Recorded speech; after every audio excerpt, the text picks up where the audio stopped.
镇国公王氏一族世受皇恩，却结党营私，败坏朝纲。即日起，掠夺爵位封地，抄没家产，满门流放北境荒原，钦此。流亡家3000里，全部完了。该真是风水轮流转，最惨的还是王家那个独苗孙子王峰。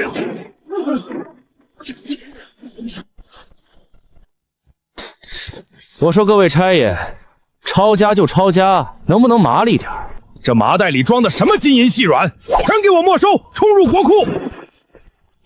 别人拼了命藏金子，你扛着一堆烂石头和烂风。风儿啊，这等绝境，你连什么是能救命的值钱玩意儿都分不清了吗？爷爷，你快别哭了，别伤了身子。这玩意儿可比金子值钱多了。这是我苦心赋予3年的高产耐寒土豆和优质无烟煤块，圣旨上写的清清楚楚。陛下是让我们去北境赎罪垦荒，既是垦荒，我带一些防寒的农具和不知名的种子有何不可？大夏律例哪一条规定流放者不能带种子的？如果明年交不上粮税，惹得陛下龙颜大怒，是你用全家来顶罪吗？行了，收起你们那副恶心的嘴脸，别耽误我们启程的时辰。没有权贵势力的掣肘，那里是我眼中绝对的乌托邦。走，跟我去北境。从今天起，北境将不再有寒冬。这广阔无垠的黑土地，全都是未被发掘的宝库。真活见鬼了！这大少爷莫不是被冻掉魂了？都这个时候了，还能走得这么起劲儿？糟了，是毛峰！全军听令，停止前进，寻找避风珠！快跑起来！爷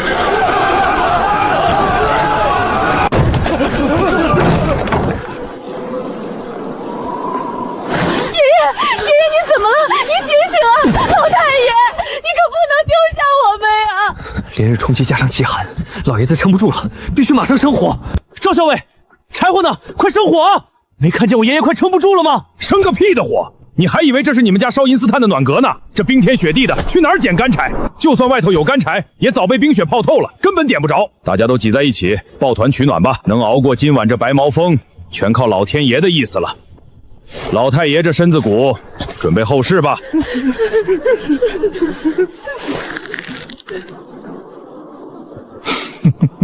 靠天意，我王家人的命，连皇帝老儿都收不走，更何况区区一场风雪。老天爷想收人，也得问问我答不答应。大少爷，连火都生不起来，您就别折腾了。闭嘴，看好了，赵铁，把你手下腰里挂着的铁皮水壶全给我扔过来。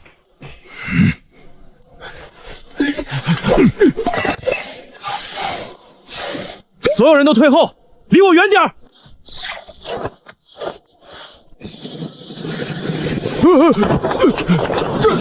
这是什么妖法？妖法，这叫科学。说了你们这群没文化的古人也不懂。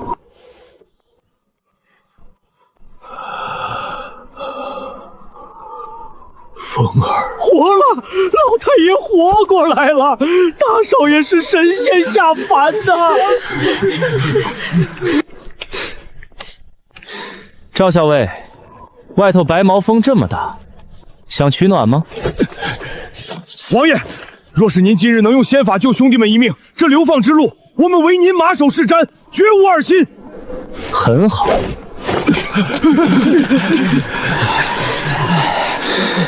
在这个皇权难以触及的北境荒原，这支受过正规训练的禁军，将是我收服荒原的第一批死忠。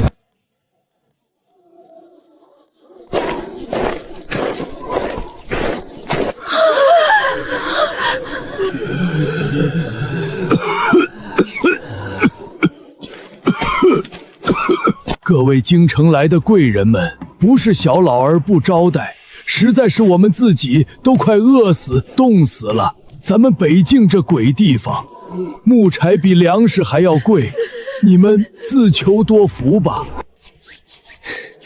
这是极其罕见的浅层露天煤矿，简直就是上天送的工业燃料。老村长，我且问你，后山那些黑色的石头，你们为何不去开采，燃烧取暖。使不得，万万使不得啊！大少爷，那是山神爷降下的毒石，那东西烧起来虽然有点热气，但会放出无色无味的毒烟。以前村里有人烧了这石头取暖，一家老小第二天全被毒死了呀！没有通风导致的一氧化碳中毒，竟被当成了神明诅咒。哈哈哈哈！毒石那是你们不会用。赵铁，卑职在，少爷有何吩咐？带上你手下的兄弟们，拿起镐头和铁锹，跟我去后山。今天本少爷带你们去挖金子。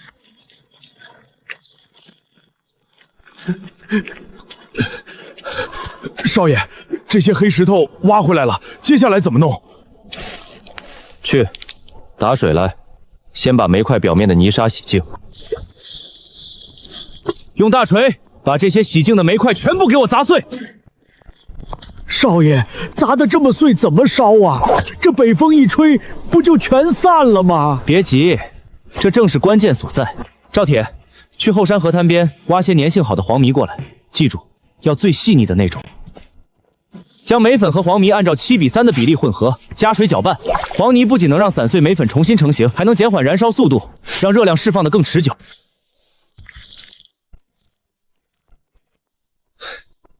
都看好了，这是最重要的一步。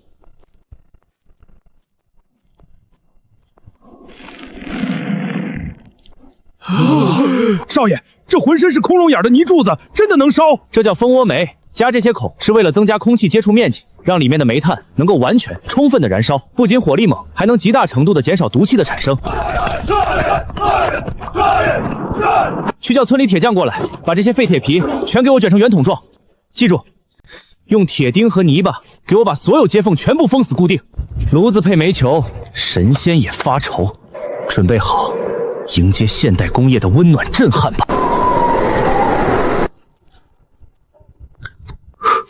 都退后，都退后！那是毒火，一烧起来，屋子里的人连半个时辰都活不过啊！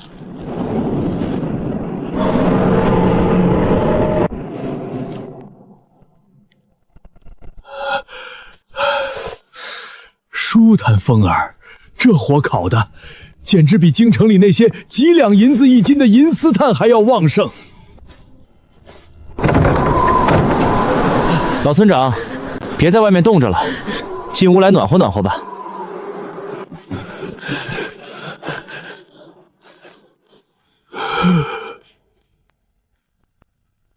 没死人，真的没死人。不仅没毒烟，这温度居然这么惊人！火神爷显灵，这是火神爷降下的圣火啊！恩人，王大少爷是活菩萨呀！从今天起，苦水村由我王峰带走。我保证，只要你们听我的命令，这北境的寒冬再也冻不死你们一个人。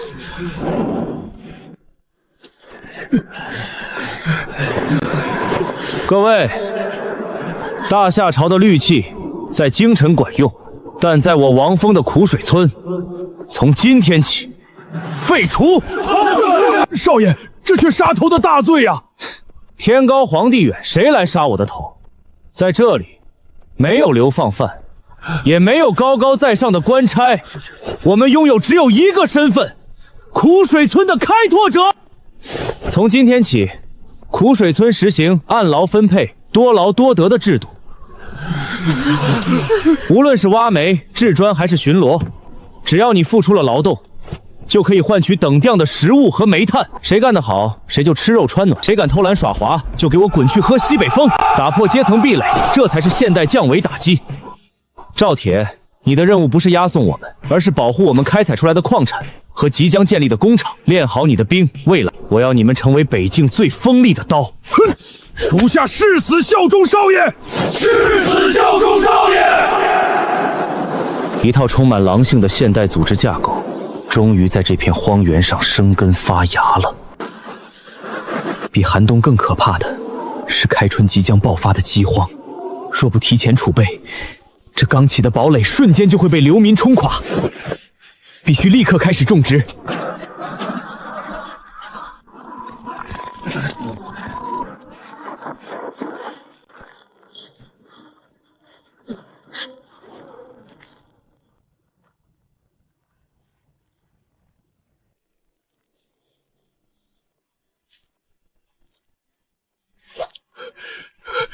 大少爷，这冰天雪地的，把金桂种子埋进土里，真能发芽吗？在我的字典里，没有不可能3个字。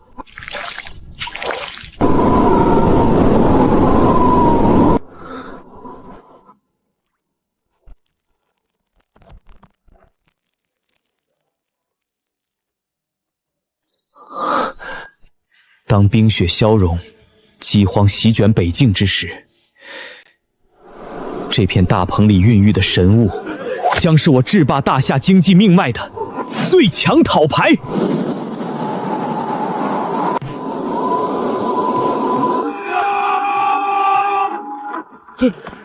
少爷，出大事了！北边来人了！慌什么？几个人？不是几个，是几千个，全是北边逃荒的流民，像蝗虫一样把3个路口全堵死了。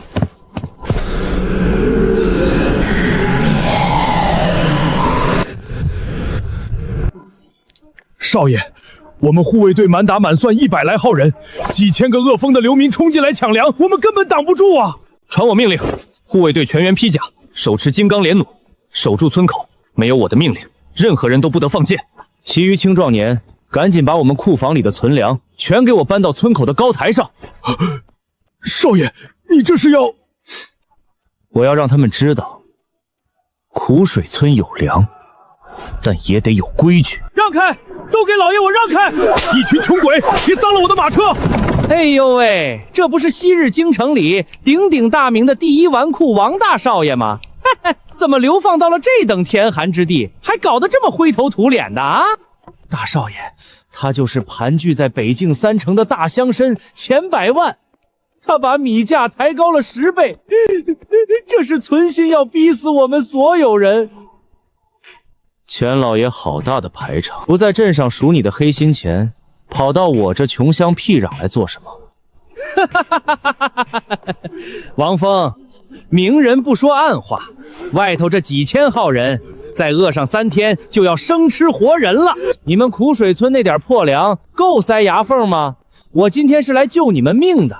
1000斤米，买下你后山那座能挖出黑石头的矿山，外加你们王家所有的女眷和这片土地，算准了我面临流民暴动的死局，意图用区1000斤米趁火打劫。王峰，你别给脸不要脸！你以为你还是国公府大少爷？今天你不卖也得卖，不然我这就散播消息，说村里藏着万军粮草，到时候这群流民杀客间就能将苦水村踏为平地。1000斤粮食就想买我的命和我的矿？钱百万，既然你觉得囤的那点粮食可以拿捏一切，那本少爷今天就免费给你上一课。死到临头还敢在这虚张声势？乡亲们，王峰这败家崽子把粮食藏起来喂狗，也不敢给你们一口吃的，大家冲进去抢粮啊！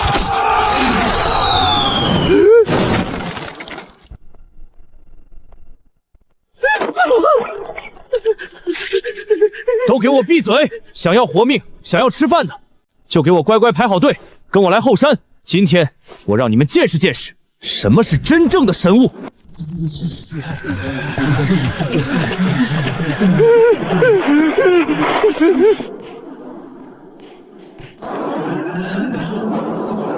赵铁，把大棚的草帘子全给我掀开。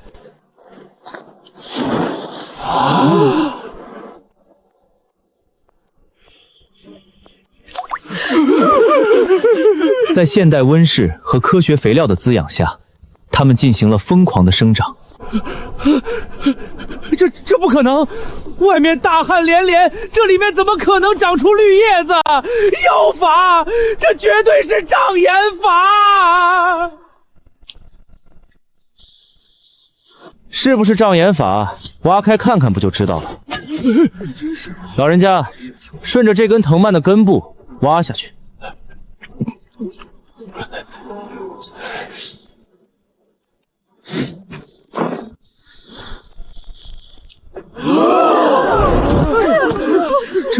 这是什么鲜果啊？甜的，是甜的，能吃，这东西能吃啊！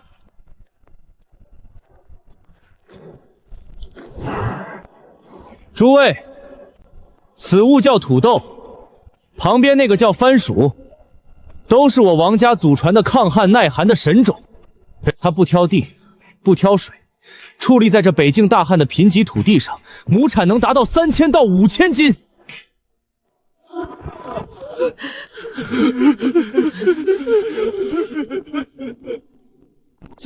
不，这不可能！怎么会有亩产几千斤的怪物？我囤积的那10万斤高价粮全成了废品！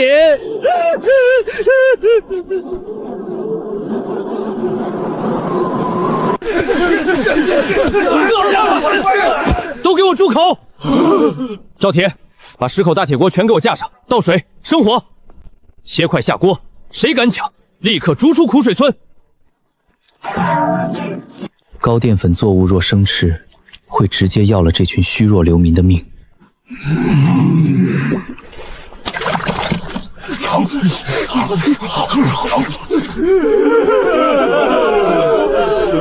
这等鲜果竟能如此饱腹香甜，完了，我的10万斤高价粮啊！少爷，那条老狗要溜，杀了走，脏了我们苦水村的地，让他滚回去，睁大眼睛看着自己的商业帝国是怎么被碾成粉的。恩公，您救了我们全家的命，以后我们这几千口子就给您当牛做马了。苦水村不养闲人，也不需要奴隶，我王峰绝不施舍，因为靠别人的怜悯，永远挺不直腰杆。从今天起，苦水村全面推行以工代征，只要你们有一把子力气，不管是开矿挖煤、修路制砖，还是开垦荒地，只要付出了劳动，我王家管你们顿顿吃饱，每月还发工钱。我要让你们凭双手在这北境荒原上堂堂正正的活下去。少爷，温室里的粮食已经爆仓了，外面的土地也在开垦，接下来我们怎么做？是时候收网了，装车，把我们的神物运到镇上去。我要让北境的粮价在今天跌入底点。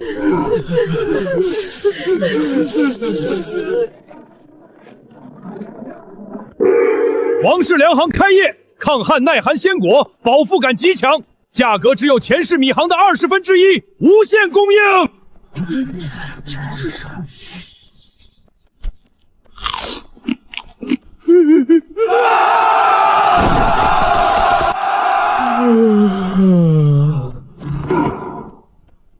不好了，老爷，王峰那个煞星把叫土豆的东西拉到镇上卖了，我们的米根本卖不出去，粮价全崩了。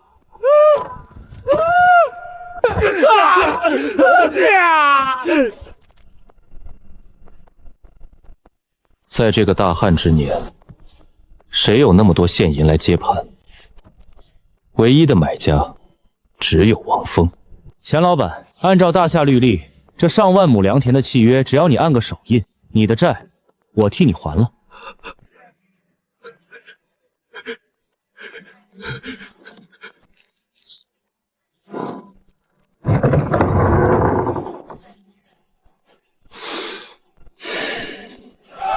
充足的劳动力和万亩良田已经进入囊中，这片土地即将被改造成全大夏第1座超级种植园。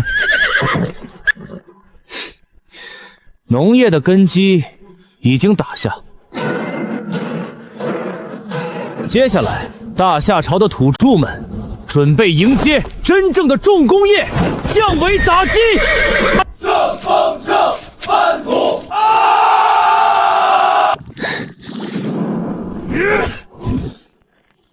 大少爷，不好了，又断了！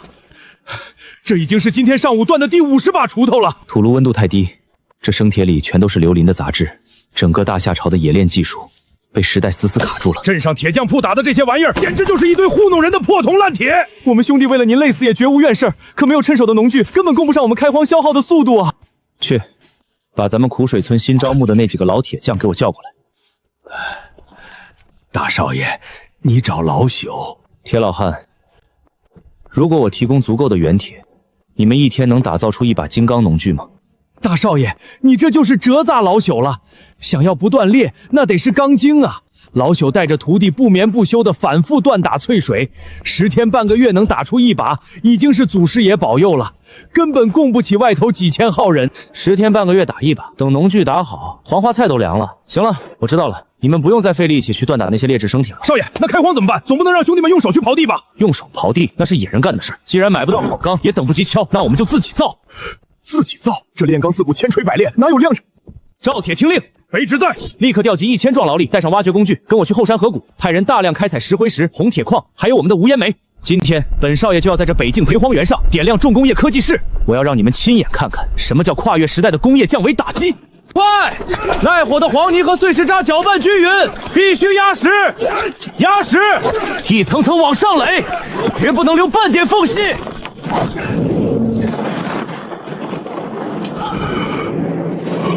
大少爷，自古炼铁炉不过半人高，你造了这么个大怪物，怎么烧得透？要用黑煤炼铁，煤里有毒，炼出的铁一碰就碎啊！铁老汉，这叫知其然，不知其所以然。普通的煤确实有讲究，但碗里面用的是那些石灰煤，再高能发生化学反应，排进毒素，留下的就是最纯净的铁水。水陆工程队放闸试转。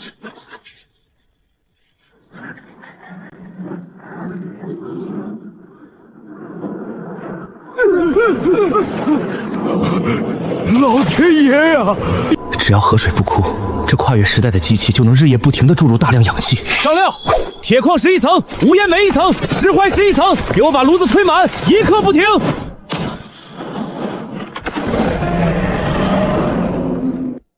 3天3夜的高温互炼，杂质已被全部炼掉。时辰已到，赵铁，给我砸开炉底的粘土塞，开炉出铁，没有一点，连1寸孔洞都没有。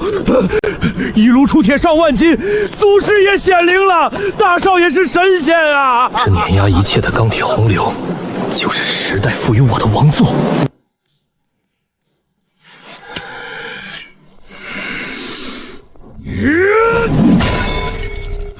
削铁如泥，这是百断金刚啊！大少爷，我们北京的农具有救了！铁老汉，把眼泪擦干，现在还不是哭的时候。从今天起，彻底废除你们用锤子一锤一锤锻打的落后手艺。我要教你们一种全新的生产方式——翻砂铸造法，直接浇灌进沙母里，冷却后就是成型的金刚农具。老李，愣着干嘛？试试新家伙。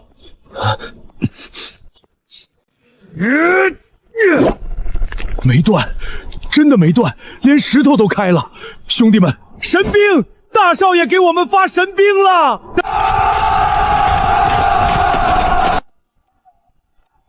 少爷，您给我们护卫队打造的这些到底是什么怪物？有了金刚，自然要武装护卫队。有此等破甲神兵，配上我们的金刚铠甲，我们100人也敢在战场上正面硬豪大撒3000玄甲重骑。这才开始，我要让苦水村成为这片大陆上永远无法被攻破的钢铁堡垒。凛冬几个月后就会来临，必须解决保暖衣物的问题。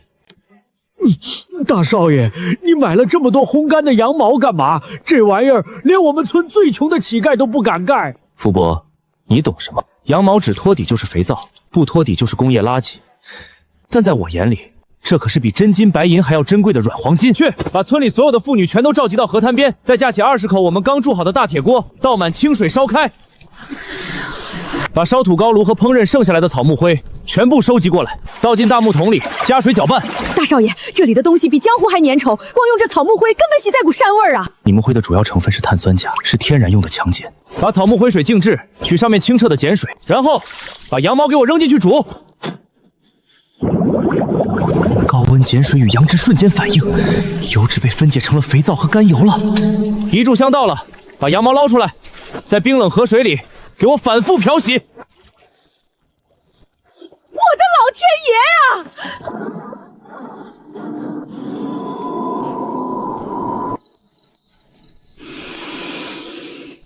啊！这真的是羊毛吗？这比京城达官贵人穿的上等丝棉还要柔软白净。这叫化腐朽为神奇。大少爷，神了，真的神了！别愣着了，这万斤羊毛几天之内全给我脱脂。有了这些完美的脱脂羊毛，就可以放开织布机，制造水力纺纱机，发出震动时代的机器轰鸣。大少爷，您让木匠连夜赶制的这些架子到底是干什么用的？福伯，这叫水力纺纱机，旁边那个叫飞销织布机。从今天起，咱们苦水村要彻底跨入真正的流水线时代。开闸！放水！我的天呀，这木头疙瘩成精了！别愣着，上羊毛，铺纸。仅仅1个时辰，就完成了100个熟练女工1整天的工作量，效率100倍，这是真正的神仙手段啊！纺线只是第一步，上飞说，不需要挨冻，一件件轻柔保暖的成衣将被迅速缝制出来。爷爷，天气转凉了，您试试孙儿给您做的新衣服。好东西，真是绝世的好东西啊！不仅暖和，还轻若无物，比京城里那几10斤重的熊皮大氅还要舒坦100倍。在北境，寒冷是刻在骨子里的恐惧，但从今天起，因为我的存在，这片土地上的百姓再也不惧怕冬天的死神了。掌柜的，前面就是北京3城地界了，再往前30里就是流放犯呆的苦水村了。哼，这鬼地方冻死老子了！往年这个时候，穷鬼们都快冻死饿死了。我们直接用劣质陈米压价，那些上好的雪狐皮、紫貂皮，必须用最低的价钱给我收上来。听说那残酷王峰半年前流到了这里，估计这会儿早就冻成冰雕，被野狼啃得骨头渣子都不剩了吧？掌柜的，我是不是被冻出幻觉了？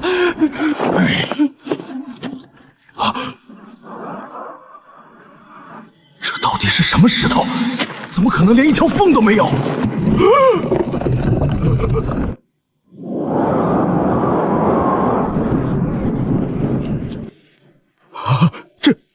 这他娘是北京地狱，这分明是塞北江南啊！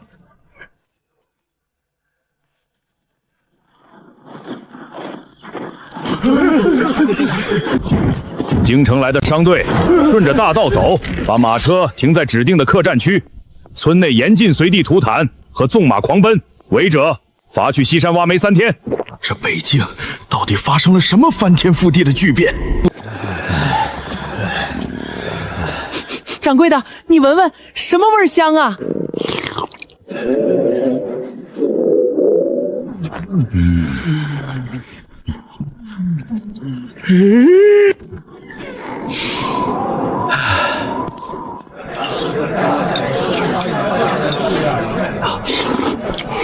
客官，外头冷吧？快里边请，来碗咱们北疆的招牌土豆粉暖暖身子，再配一碟红薯干。来，挑最大碗的上，肉多放点，钱不是问题。高纯度淀粉加工的现代美食土豆粉，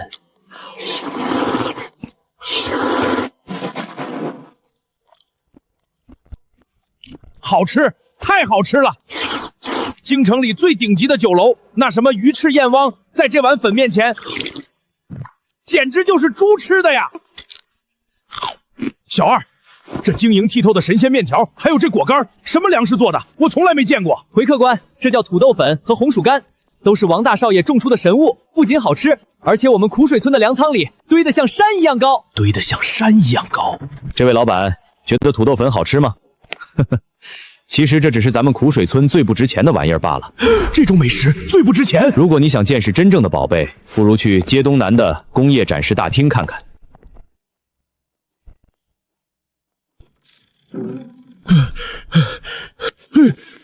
这大厅里明明没有生火盆，为何会如此温暖如春？钱大掌柜，您看到的是北京的取暖神器蜂窝煤与环保铁炉。煤，你疯了！在封闭的房子烧毒时，是要拉大家一起死吗？钱掌柜莫慌，这是无烟蜂窝煤，配排烟管，绝对无毒无烟，一块能烧2个时辰，释放的热量是上等银丝炭的10倍以上。京城权贵为了几两银丝炭，一致简直是印钞机。钱掌柜别急，这只是开胃菜，你再往前看看。钱掌柜，不知可否借您护卫腰间的佩刀一用？哼，小心点儿，别把你们这破铁片子给崩断了。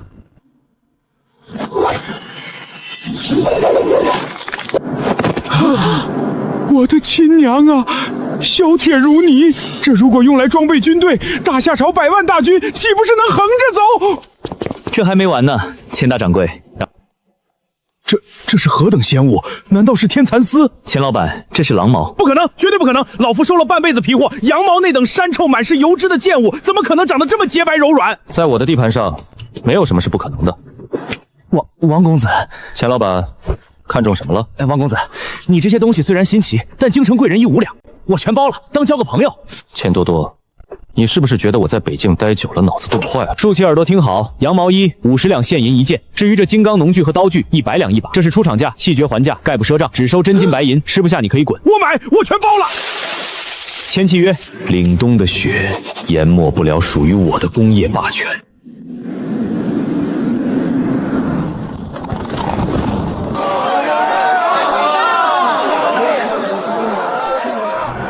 3年，足以让流放之地变成世界的心脏。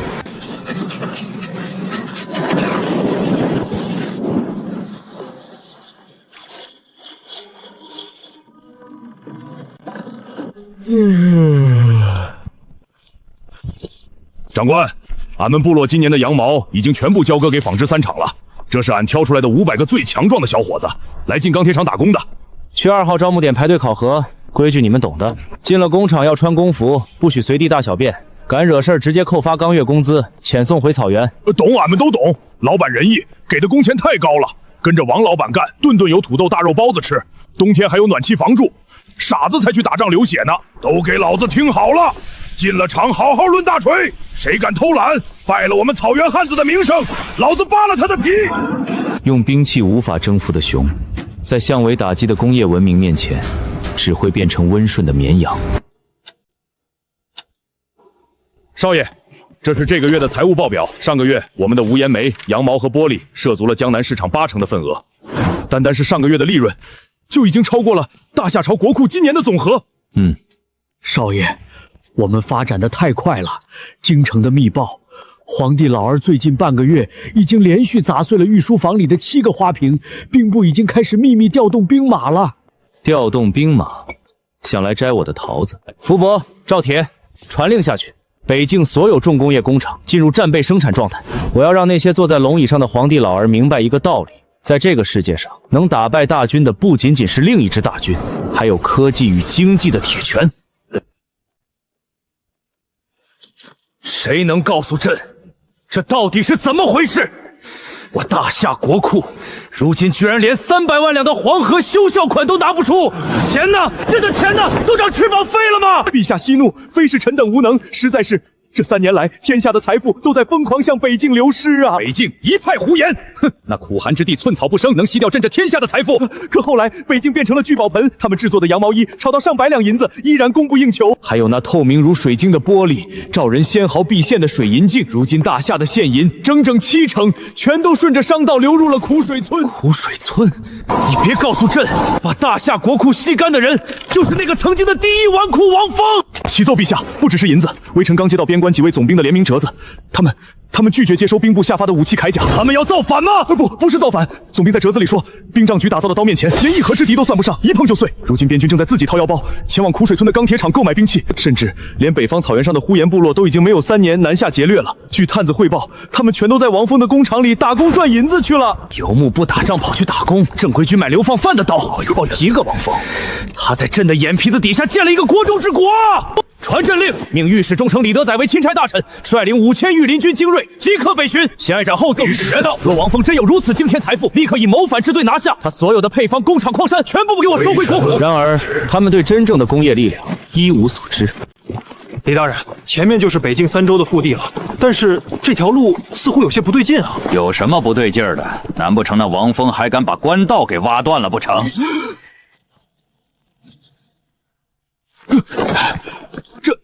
这是什么石头铺成的路？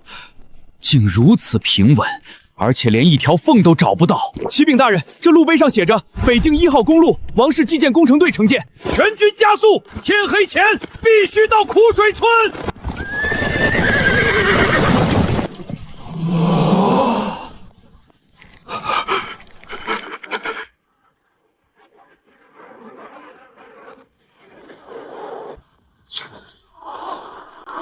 这是人力能建出来的城池吗？这分明是仙宫雷部！慌什么？装神弄鬼！随本官去喊门，代表圣上。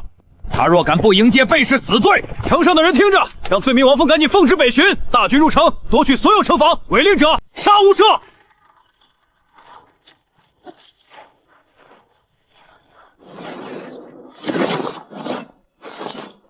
哼哼，钦差大臣，瞎了你们的狗眼，看看这里是什么地方！大夏律例，在我北境，王爷的话就是律例。想占领城防，问问我手里的刀，问问我这3万兄弟的连弩，答不答应？你们要造反，你们这是谋逆！李大人，远来是客，进城喝杯茶，我欢迎。但你若想用皇帝老儿那张废纸来抢我的东西，你大可以让你手下这5000人往前走一步试试看。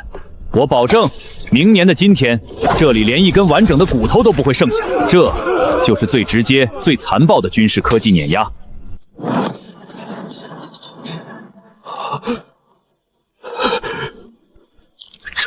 撤退！皇权的威严，在钢铁面前一文不值。反了，真的是反了！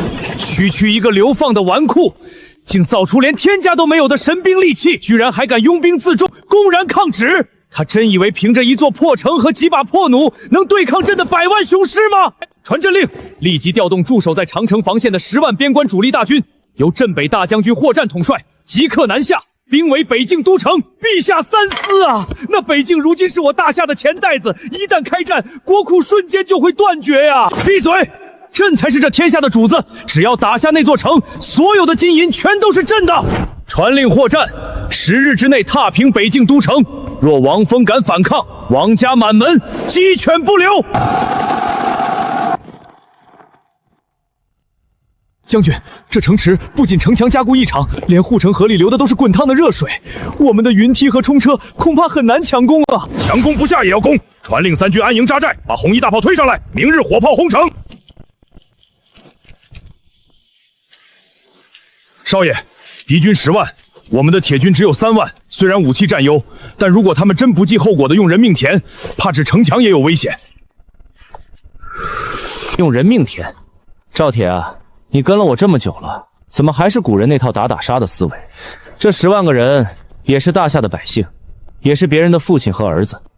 我建这北境是为了让天下人吃饱穿暖，不是为了屠杀。传我命令，收起所有的守城雷石和火油，明日一早打开城墙上所有的扩音喇叭。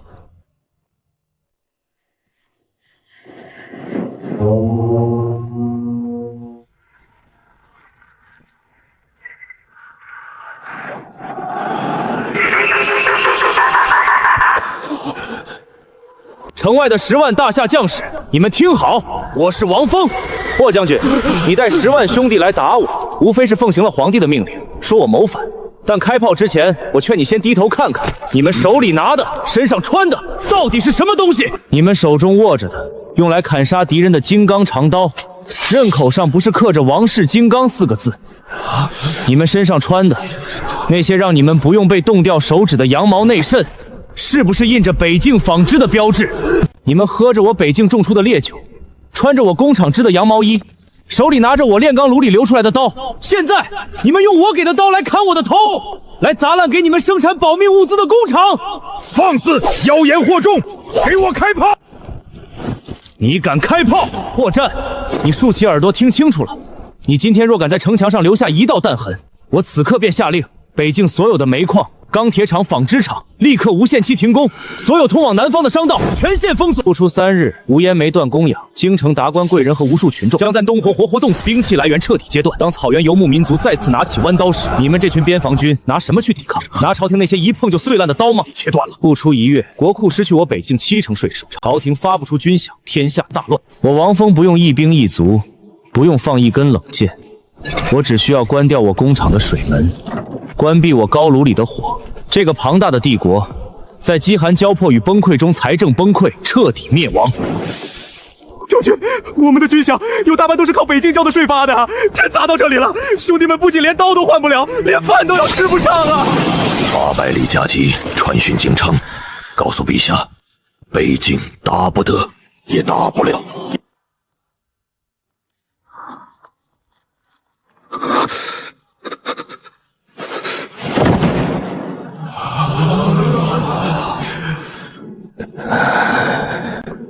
女旨，镇国公王氏宗族于国家有功，今特赦王氏旧罪，尽数恢复王家原有勋位，册封王封为北王。北境3州之地交由其世代驻守管辖，爵位世代承袭，永不断绝。钦此。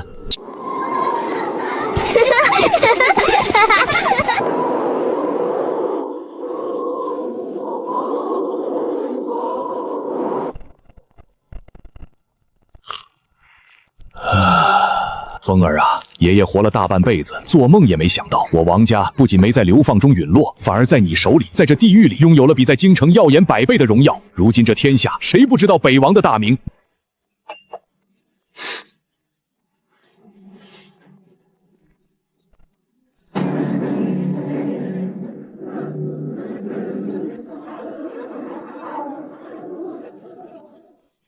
爷爷，这才刚开始呢。